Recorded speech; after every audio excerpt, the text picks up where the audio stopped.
Good evening, শুভ সন্ধ্যা। Psychic reader Devika ঘোষে, আমি দেবিকা ঘোষ আপনাদের স্বাগত জানাচ্ছি।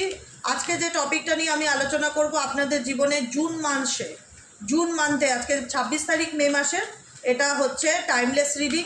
জুন মাসে আমার যে বন্ধুরা রিডিং দেখছো তাদের জীবনে কি আনএক্সপেক্টেড চেঞ্জ আসতে চলেছে, জুন মাসে তোমাদের জীবনে আনএক্সপেক্টেড কি চেঞ্জ আসতে চলেছে। তার আগে প্রতিটা বন্ধুকে বলবো এনার্জি অবশ্যই কানেক্ট করবে, লাইক করবে, সাবস্ক্রাইব করবে, চ্যানেলের সাথে থাকবে, পাশে থাকবে, ঠিক আছে? প্লিজ চ্যানেলটিকে সাবস্ক্রাইব করবে, যারা দেখছো নতুন বন্ধু পুরনো বন্ধু চ্যানেলটিকে সাবস্ক্রাইব করতে এগিয়ে যেতে সাহায্য করবে এবং লাইক তো অবশ্যই করে এনার্জিকে অ্যাকসেপ্ট করবে। চলো দেখি জুন মাসে তোমার জীবনে কি চেঞ্জ আসতে চলেছে। আমার যে বন্ধুরা ইউনিভার্স রিডিং দেখছে, জুন মাসের এনার্জি অরাকেল ডেক থেকে আমি রিডিংটা করছি। কি এনার্জি তোমাদের জুন মাসে, কি পরিবর্তন, কোন আপকামিং শিফট হতে চলেছে তোমাদের লাইফে। Please divine angel, divine universe help করুন ও গাইড করুন। Angel archangel Michael please help me and guide me. Angel archangel Michael please help করুন ও গাইড করুন। জুন মাসে তোমাদের জীবনে কোন চেঞ্জ বা কী পরিবর্তন আসতে চলেছে, জুন মাসে তোমাদের জীবনে কি চেঞ্জ বা পরিবর্তন আসতে চলেছে। Angel archangel Michael please help করুন ও গাইড করুন। Angel archangel Michael please help me and guide me. Angel archangel Michael please help করুন ও গাইড করুন। যে আমার যে বন্ধুরা রিডিং দেখছে জুন মাসে তাদের জীবনে কি চেঞ্জ বা পরিবর্তন আসতে চলেছে। Angel archangel Michael please help করুন ও গাইড করুন। Angel archangel Michael please help me and guide me. Angel archangel Michael please help করুন ও গাইড করুন। Angel archangel Michael please help me and guide me. Okay okay okay okay. Fifth chakra Archangel Gabriel. First card, oh my god, caring connections, caring connection. Second card কি, contract. Okay. Third হচ্ছে community. Number 7, number 6, number 14, এখানে date of birth হতে পারে। Number 25, number 24, number 5ও date of birth হতে পারে।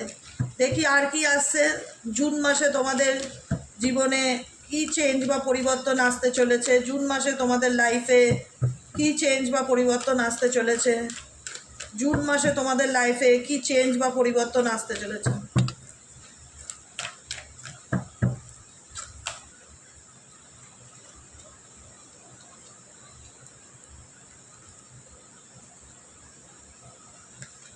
ওকে, হস্টিলিটিস। দেখো প্রথম কথা বলে দিচ্ছি, কন্ট্রাক্ট এনার্জিটা কেন আসলো এখানে,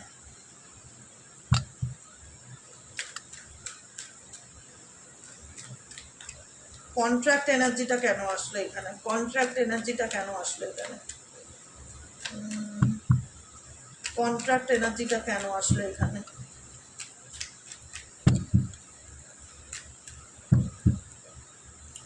দ্য ওয়ার্ল্ডের কার্ড দুবার এসছে। ওকে, আচ্ছা। কেয়ারিং কানেকশন ইন্ডিকেট করছে যে তোমাদের লাইফে কোনো মানুষের অ্যাটাচমেন্ট বা কোনো মানুষ তোমাকে দেখাতে পারে আমি তোমাকে নিয়ে খুব সিরিয়াস, বা আমি তোমাকে নিয়ে প্রচণ্ড ভাবছি, বা তোমার জন্য আমার খুব চিন্তা হয়। একটা অতিথিয়তা বা একটা ফিল করানো যে আমি তোমাকে নিয়ে ভাবি। জুন মান্থের এনার্জিতে সেটাই ফিল হচ্ছে। কোনো মানুষ তোমার কানেকশানে আসার চেষ্টা করবে, তোমাকে বোঝাতে চাইবে যে সে তোমাকে নিয়ে কতটা সিরিয়াস, সে তোমাকে নিয়ে কতটা চিন্তা করে, সে তোমাকে নিয়ে কতটা কনসাস, এরকম একটা ফিলিং সে তোমাকে বোঝাতে চাইবে বা ফিল করাতে চাইবে, ঠিক আছে? হতে পারে সেই মানুষটা তোমার পাস্ট কিংবা প্রেজেন্টের কোনো একজন মানুষ, যে মানুষটার সাথে তুমি জানো সে কোনো কন্ট্রাকচুয়াল রিলেশনশিপে আছে, বা সে অন্য কোনো থার্ড পার্টি ফ্যামিলি বা পরিবার বা অন্য কোনো সম্পর্কে সে আছে, ঠিক আছে? 5 নম্বরের এনার্জি ইন্ডিকেট করছে যে তুমি তোমার লাইফে সত্যিটা জানো, সত্যিটা বুঝতে পারছো, কিন্তু তোমার প্রবলেম হচ্ছে তুমি সেটার থেকে ওভারকাম করতে পারছো না। তুমি জানো যে তোমার জীবনে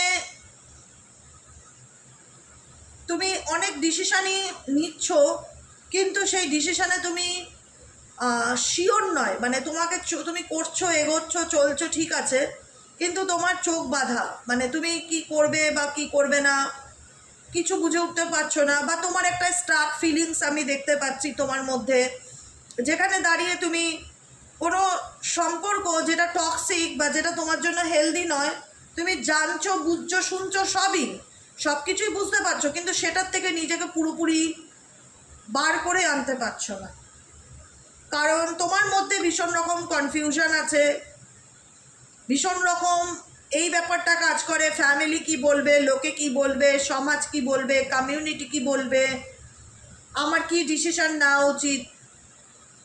কোথাও না কোথাও এটা ফিল হয় যে তোমাদের যারা দেখছো এই মুহূর্তে রিডিংটা, তোমাদের আগামী দিনে কোন দিকে যাওয়া উচিত, কি করা উচিত, সেই ব্যাপারে ক্ল্যারিটির একটা অভাব ডেফিনেটলি রয়েছে। ইনডিসিশন এনার্জি ইন্ডিকেট করছে ক্ল্যারিটির একটা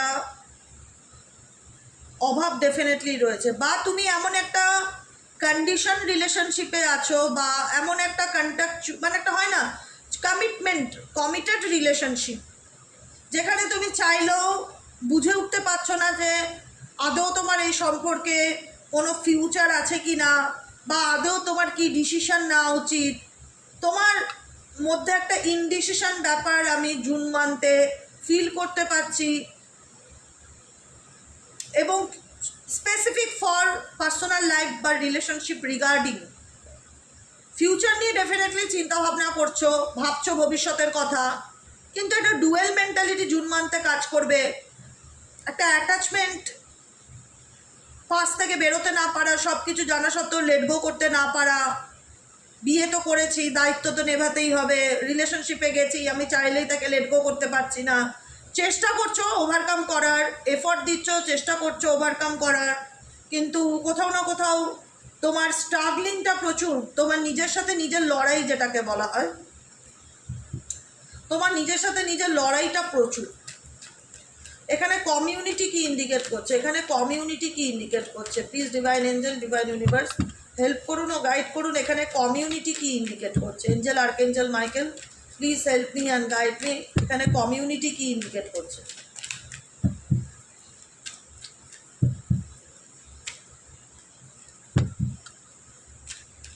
এখানে ফ্যামিলির রেসপন্সিবিলিটি, পরিবারের দায়িত্ব, লোকের শত্রুতা, একটা লোকের শত্রুতা, এই ব্যাপারটা ভীষণ রকম ফিল হয় যে কোথাও না কোথাও ফ্যামিলির জন্য, পরিবারের জন্য, কমিউনিটি ইন্ডিকেট করছে কোনো গ্রুপকে, ঠিক আছে, নাম্বার 7-এর এনার্জি কমিউনিটি ইন্ডিকেট করছে কোনো গ্রুপকে, মানে কোনো ফ্যামিলি, ফ্রেন্ডশিপ, বন্ধুত্ব, এমন কিছু মানুষজন তোমার লাইফে আছে, কোথাও না কোথাও তারা তোমার মানসিক চাপকে ভীষণ বাড়িয়ে তুলছে, ডিরেক্টলি ইনডিরেক্টলি তারা তোমার হেডেকের কারণ, মানে 10 অফ ওয়ান্সের এনার্জি, বার্ডেনের কারণ, হেডেকের কারণ। লাইফে তোমার মনে হয় তোমার জীবনে তোমার প্রবলেম বেশিরভাগ ক্ষেত্রেই লোকের জন্য আসে। তোমার জীবনে তোমার সম্পর্কের ক্ষেত্রে প্রবলেম বলো, কি তোমার রিলেশনশিপে প্রবলেম বলো, কি তোমার কাজের জায়গায় প্রবলেম বলো, যেটাই হোক তোমার সমস্যা তোমার লোকের জন্য আসে। মানে তোমার লাইফের জার্নিটা কোথাও না কোথাও তৃতীয় কোনো ব্যক্তির জন্য ডিফিকাল্টি হয়ে যায়, না পারো তুমি বাদিক যেতে, না পারো তুমি ডান দিক যেতে, বিকজ তোমার মনে হয় তুমি এমন একটা পরিস্থিতির মধ্যে বেঁধে গেছো, বা এমন একটা সত্যের সম্পর্কে বেঁধে গেছো যেখানে তুমি চাইলেও এগোতে পারছো না, যেখানে তুমি চাইলেও পিছোতে পারছো না। তুমি ডেফিনেটলি চাও যে তোমার লাইফে যে চ্যাপ্টারটা চলছে চ্যাপ্টারটা ক্লোজ হোক, কারণ এই সিচুয়েশনটা তোমাকে ভীষণ বার্ডেন দিচ্ছে, স্ট্রেস দিচ্ছে, কারণ তোমার মনে হচ্ছে যে আমি কারোর সাথে পাশে থাকি না, কিন্তু লোকে আমাকে নিয়ে জেলাসি করে, অতীতীয় দেখায় সে আমার ভালো চায়, কিন্তু আলটিমেট সে পেছনে পেছনে আমাকে নিয়ে হিংসা করছে বা আমার ক্ষতি করার চেষ্টা করছে, এরকম মেন্টালিটি দেখতে পাচ্ছ। তোমার জীবনের সমস্যা থেকেও তুমি অন্যের সমস্যা, অন্যের শত্রুতা তোমার লাইফে তুমি বেশি ফিল করতে পারছো জুন মাসে। ও মাই গড, হ্যাপি ফ্যামিলি। দেখো জীবনে অনেক খারাপ পরিস্থিতি দেখেছো, হ্যাপি স্ট্রম ওয়ার্মিং ইন্ডিকেট করছে যে জীবনে অনেক খারাপ পরিস্থিতি দেখেছো, মানে খুবই খারাপ, যে এতটাই খারাপ যেখানে মনে হয় না যে হঠাৎ করে দিনের বেলা যদি আকাশ কালো হয়ে যায়, অন্ধকার হয়ে যায়, বিদ্যুৎ চমকায়, মানে একটা পরিস্থিতি, পুরো ওয়েদার যখন বদলে যায়, এতটা কালো হয়ে যায় যে ভয় হয় যে কি হতে চলেছে। তোমার জীবনেও না সেই রকম একটা লোকের দ্বারা তৈরি নেগেটিভিটি ডেফিনেটলি ক্রিয়েট হয়েছে, এবং তুমি জানো যে এই পরিস্থিতিটার থেকে আমার বেরিয়ে আসা উচিত, ওয়াকিং অ্যাওয়ে এই সিচুয়েশন থেকে। আমি কারোর, তোমাদের ভেতরে ফিল হয় যে আমি কারোর সাথে পাশে থাকতে চাই না দিদি, সোজা কথা। আমি নিজের মতো নিজে বাঁচতে চাই, নিজেকে ভালো রাখতে চাই। আমি এসব ঝুট ঝামেলা, অশান্তি, লোকের শত্রুতা, এগুলোর থেকে আমি দূরে চলে যেতে চাই। আমার মানসিক শান্তিটা আমি ফিরে পেতে চাই। ওয়াকিং অ্যাওয়ে ইন্ডিকেট করে পরিস্থিতির থেকে দূরে চলে যাওয়া, কিন্তু পারো না। আমি বলেছি ইচ্ছে করে সব কিছুর থেকে দূরে চলে যাই, আর যেন কেউ তোমার ক্ষতি না করে, আর যেন কেউ তোমার ঘর না ভাঙতে পারে, আর যেন কেউ তোমার সুখের সংসারে নজর দিতে না পারে, আর যেন কেউ তোমার মেন্টালি পিস নষ্ট না করে। তুমি মানসিক শান্তির জন্য দূরে যেতে চাও, কিন্তু তুমি পারবে না। তোমার মনে হবে যে আমি বেরোতে পারছি না। জুন মান্থে একটা সব কিছুই দেখছি, শুনছি, বুঝছি, কিন্তু বেরোনোর কোনো অপশন নেই। হাত পা বাঁধা ফিল হচ্ছে, অল টাইড আপ সিচুয়েশন। আমি কি করব ডিসিশন নিতে পারছি না, আমি বুঝতে পারছি না আমার কি করণীয় বা কি করা উচিত। আমি সবই বুঝতে পারছি, মানে বুঝতে আমি পারছি, কিন্তু আমার কাছে রাস্তা নেই বা উপায় নেই। ইনডিসিশন ইন্ডিকেট করছে আমার কাছে রাস্তা নেই যে আমি কোন দিকে যাব। আমার কাছে ক্ল্যারিটি নেই, সব থেকে বড় কথা হচ্ছে ক্ল্যারিটি, বা আমি একটা মেজর ডিসিশন নিতে পারছি না। কারণ আই হোপ তোমার কাছে কোনো সম্পর্ক আসছে, কিন্তু সেই সম্পর্ক তোমার জীবনে স্টেবল কিনা সেটা তুমি ফিল করতে পারো না, বা তুমি তার স্টেবিলিটিকে অনুভব করতে পারো না। তোমার মনে হয় যে ডেফিনেটলি সেই ব্যক্তি আসছে তোমার জীবনে, তোমাকে অনেক স্বপ্ন দেখাচ্ছে, বা সে বোঝাতে চায় যে সে তোমাকে কতটা কেয়ার করে, হ্যাপি ফ্যামিলিতে থাকতে চাও, কিন্তু কোথাও না কোথাও একটা মানসিক দ্বন্দ্বের মধ্যে ভোগো যে আলটিমেট আমি কী করবো। একদিকে লোকের নেগেটিভিটি, লোকের শত্রুতা প্রচণ্ড রকমভাবে জুন মান্থে দেখা যাবে, ভীষণ রকম হ্যারাসমেন্টের একটা সিচুয়েশন ক্রিয়েট করা, মানসিক চাপ তৈরি করা। সে একটা হয় না যে না পাচ্ছি বাঁচতে, না পাচ্ছি মরতে, এরকম একটা সিচুয়েশন, এরকম একটা পরিস্থিতি, চাইলেও বেরোতে না পারা। দেখো এখানে যারা দেখছো প্রত্যেকে একটা হ্যাপি ফ্যামিলিকে ক্লেম করো, প্রত্যেকেই চাও যে একটা সুখে শান্তিতে একটা পরিবার হোক, যেখানে সুখে শান্তিতে থাকতে পারি, মানে কোনো ঝুট ঝামেলা, অশান্তি ভালো লাগে না। কিন্তু তুমি তোমার জীবনে এমন কিছু কাজ করেছো যেটা লজিক দিয়ে করনি, আবেগ দিয়ে করেছিলে, মানে যেখানে তোমার সেই ডিসিশনটা নেওয়ার আগে আরও বেশি সতর্ক হওয়া উচিত ছিল যে আমি যেটা করতে যাচ্ছি সেটা, সেই ডিসিশনটা নেওয়া আমার জন্য ঠিক হবে তো। মানে তোমার হয়তো কাউকে ভালো লেগে গেছে, তুমি কাউকে ভালোবেসে ফেলেছো, তুমি এত সাথে কাছে ভাবোনি, কিন্তু পরে গিয়ে তোমার মনে হলো যে আমি এমন একটা পরিস্থিতির মধ্যে জড়িয়ে গেছি যে আমি খারাপটা যেন মুভ অন করতে পারছি না। আমি সেখানেও এক্সপেক্ট করি যে ভালো হোক, বা ভালো আমাদের মধ্যে ভালো হোক, কারণ একটা অ্যাটাচমেন্ট আছে। অ্যাটাচমেন্ট তোমার জীবন থেকে যে কেটে গেছে সেটা নয়, তুমিও একটা আশা করো যে তোমার জীবনে এমন একজন মানুষ আসুক যে তোমার কেয়ার করবে, বা যে তোমাকে ইম্পর্টেন্স দেবে, বা যে তোমার গুরুত্ব করবে। এখানে স্পেসিফিক যারা ম্যারেজ, তারা তো চাইছোই যে তোমার ম্যারেজ লাইফ ভালো হয়ে যাক, তোমার সন্তানের সাথে তোমার হাজব্যান্ড, তোমার ফ্যামিলি সব কিছু ঠিক হয়ে যাক, একটা হ্যাপি ফ্যামিলি তুমি চাইছো। কিন্তু তুমি এমন একটা টানাপোড়েনের মধ্যে দিয়ে আছো যেখানে দাঁড়িয়ে তোমার নিজের সাথে নিজের লড়াইটা প্রচণ্ড চলছে, এবং সেই লড়াইটা চলছে বাইরের লোক বা ফ্যামিলি মেম্বার, কোনো থার্ড পার্সনকে নিয়ে, কোনো থার্ড পার্সনকে নিয়ে। না পারছো সত্যিটা জানার পরে ছাড়তে, না পারছো বেরোতে, মানে এরকম একটা পরিস্থিতির মধ্যে দিয়ে যাচ্ছ। পেশেন্স ইন্ডিকেট করছে যে একটু ধৈর্য ধরো, সময়ের অপেক্ষা করো, ক্ল্যারিটি অটোমেটিক্যালি আসবে জীবনে। কোনো কিছুই সারা জীবন চলতে পারে না। জার্নাল লেগ ইন্ডিকেট করছে নিজের লাইফ নিয়ে পরিকল্পনা করো, যে তুমি আপকামিং দিনে কি করতে চাও, কি করণীয়, কি করা উচিত, একটা স্ট্র্যাটেজি মেনটেন করে লাইফে চলার চেষ্টা করো। And the temple path indicate করছে যে নিজেকে একটু সময় দাও, যখন দেখবে যে কোনো জায়গা নেই তোমার যাওয়ার, একটাই জায়গা আছে, সেটা হচ্ছে ভগবানের দরজা, যেটা সবসময় তোমার জন্য খোলা থাকে এবং থাকবে প্রত্যেকের জন্য।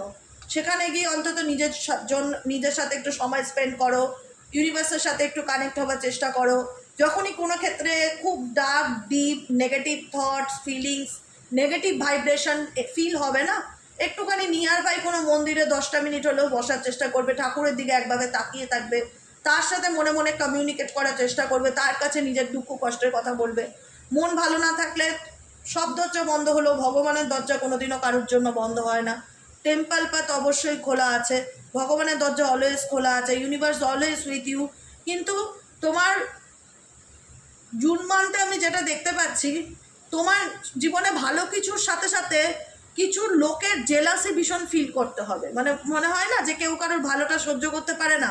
হ্যাপি রিলেশনশিপ থাকলেও বা হ্যাপি কানেকশন কারোর সাথে তৈরি হলো, কেয়ারিং কানেকশন কারোর সাথে তৈরি হলো, কিন্তু সেখানে সেটাকে নষ্ট করবে বা সেটা মেসড আপ করে দেওয়া বা সেই শান্তিটাকে নষ্ট করে দেওয়ার জন্য কেউ যথাযথ চেষ্টা লাগাবে, যাতে তোমার কাছের মানুষটার সাথে তোমার দূরত্ব বাড়ে, ভুল বোঝাবুঝি বাড়ে বা তোমরা দূরে চলে যাও। কিন্তু সেটা হওয়ার নয়। সে ডেফিনেটলি অনেকের ক্ষেত্রে তোমার পার্টনার জুন মান্থে কন্ট্যাক্ট করতে পারে, কমিউনিকেট করতে পারে, দেখাতে পারে সে তোমাকে নিয়ে ভাবছে, সে তোমাকে নিয়ে সিরিয়াস বা সে তোমার প্রতি ইন্টারেস্ট। কিন্তু সেখানে কেউ চাইবে না যে তোমাদের মধ্যে সেটা থাকুক। আর তুমিও বুঝতে পারছো যে তুমি একটা টক্সিক সম্পর্কে আছো, কিন্তু তুমি বেরোতে পারছো না। মানে এমন একটা পরিস্থিতির মধ্যেখানে এসে আটকে গেছো না, যে যেখান থেকে তুমি রাস্তা পাচ্ছ না বেরোবার, যে আমি কি করব বা আমার কি করা উচিত। সেই জন্য ইউনিভার্স বলছে যে তোমাকে স্ট্র্যাটেজি মেনটেন করে চলার কথা। স্ট্র্যাটেজি মেনটেন করে চলো, যেটাই করবে না করবে সমস্ত কিছু ডায়েরিতে লিখে প্ল্যান করে চলো, নিজেকে ভালো রাখো, ভালোবাসো। যে যা করছে সে তার কর্মফল ডেফিনেটলি ভোগ করবে, কিন্তু তুমি নিজেকে ভালো রাখার চেষ্টা করো। কোনো কিছু নিয়ে নেগেটিভ এনার্জি কিছু কিছু ক্ষেত্রে ফিল হবে, পজিটিভ এনার্জিও ফিল হবে। এটাই মানুষের জীবনের ধর্ম, এটাই চক্র। রোজ কেউ হ্যাপি থাকতে পারে না, আবার রোজ কেউ স্যাড থাকতে পারে না। ভালো মন্দ মিশিয়েই জীবন। তো সবসময় ভালোটা থাকা, ভালোটাকে ক্লেম করার চেষ্টা করবে, সবসময় গ্র্যাটিটিউড প্র্যাকটিস করবে, ইউনিভার্সকে অলওয়েজ ধন্যবাদ জানাবে যে আমাকে পথ দেখানোর জন্য ধন্যবাদ, আমাকে ভালো রাখার জন্য ধন্যবাদ, আমার লাইফে কেয়ারিং কানেকশনের জন্য ধন্যবাদ, আমার জীবনে শান্তি এনে দেওয়ার জন্য ধন্যবাদ। যেগুলো তুমি পেতে চাও সেগুলো তোমার জীবনে তুমি পেয়ে গেছো অলরেডি, সেটাকে প্রেজেন্ট টেন্সে ফিল করবে যে অলরেডি তোমার কাছে আছে। তোমার জীবনের ফুলফিলমেন্ট, উইশ ফুলফিলমেন্ট হয়েছে, তুমি তার জন্য ইউনিভার্সের প্রতি সবসময় গ্রেটফুল থাকছো। যে কোনো জিনিসের প্রতি, যে কোনো বস্তুর প্রতি, যে কোনো মানুষের প্রতি যত কৃতজ্ঞ থাকবে তোমার জীবনের প্রবলেম তত দূর হয়ে যাবে, সলিউশন তত তাড়াতাড়ি চলে আসবে, জটিলতা কেটে যাবে। যত গ্র্যাটিটিউড করবে না, রাস্তা খুলতে থাকবে, যত গ্র্যাটিটিউড বানাবে রাস্তা খুলতে থাকবে। এইটা হচ্ছে খুব বড় রেমেডি। যে কোনো জিনিসে, যে কোনো জিনিসটা যেটা খারাপ সেটা নিয়ে তুমি যত গ্র্যাটিটিউড করবে ঈশ্বরের কাছে, তোমার জীবনে যে ব্লকেজেসগুলো না অটোমেটিক্যালি কেটে যাবে, রাস্তা ওপেন হবে। বুঝতে পেরেছো? এটা খুব ভালো রেমেডি, করে দেখো। আমি নিজে তো করেছি, আমি নিজে ভালো রেজাল্ট পেয়েছি। যেটাতে প্রবলেম, কেরিয়ারের প্রতি গ্র্যাটিটিউড থাকো, রিলেশনশিপে প্রবলেম, রিলেশনশিপের প্রতি গ্র্যাটিটিউড থাকো। থ্যাংক ইউ বলো ঈশ্বরকে আমার সম্পর্ক ভালো রাখার জন্য, আপনাকে ধন্যবাদ। আমার জীবনে মানসিক শান্তি এনে দেওয়ার জন্য আমাকে ধন্যবাদ। আমার লাইফে ক্ল্যারিটি পাইয়ে দেওয়ার জন্য আপনাকে ধন্যবাদ। যেটা তুমি পেতে চাও সেটাকে তুমি ভাবো তুমি পেয়ে গেছো, তার জন্য তুমি ইউনিভার্সকে always thank you thank you thank you জানাও। গ্র্যাটিটিউড প্র্যাকটিস করো, দেখো তোমার জীবনে যে ব্লকেজেসগুলো আছে না সেগুলো ধীরে ধীরে কেটে যাবে, অনেকটা পজিটিভ এনার্জি ফিল করতে পারবে, ক্ল্যারিটি আসবে। বুঝতে পারলে? আজকের মতো রিডিং এখানেই। কেমন লাগলো রিডিংটি কমেন্ট সেকশনে জানাতে ভুলবে না। লাইক করবে, সাবস্ক্রাইব করবে, চ্যানেলের সাথে থাকবে, পাশে থাকবে। দেখা হচ্ছে আমাদের পরবর্তী রিডিং কালকে সকালে অ্যাস্ট্রো ট্যারোট উইথ দেবিকাতে। আর যারা পার্সোনালি প্রেডিকশন বুক করাতে চাইছো তারা হোয়াটসঅ্যাপ করবে 7980185673। কোনো ফোন কল করবে না, অনলি ফর হোয়াটসঅ্যাপ করবে। যারা বুকিং নিতে চাইছো, তোমাদের পার্সোনাল লাইফের গাইডেন্স পেতে চাইছো, রেমেডি নিতে চাইছো, ক্রিস্টাল নিতে চাইছো, যে কোনো ব্যাপারে যেটা সাহায্য চাইছো না কেন হোয়াটসঅ্যাপই করবে অনলি ফর, আর কোনো ফোন কল করবে না। ঠিক আছে? আজকের মতন এতটাই। দেখা হচ্ছে আবার কালকে সকালে রিডিং। সবাই ভালো থেকো, সুন্দর থেকো, সুস্থ থেকো। গুড নাইট, শুভরাত্রি, টাটা।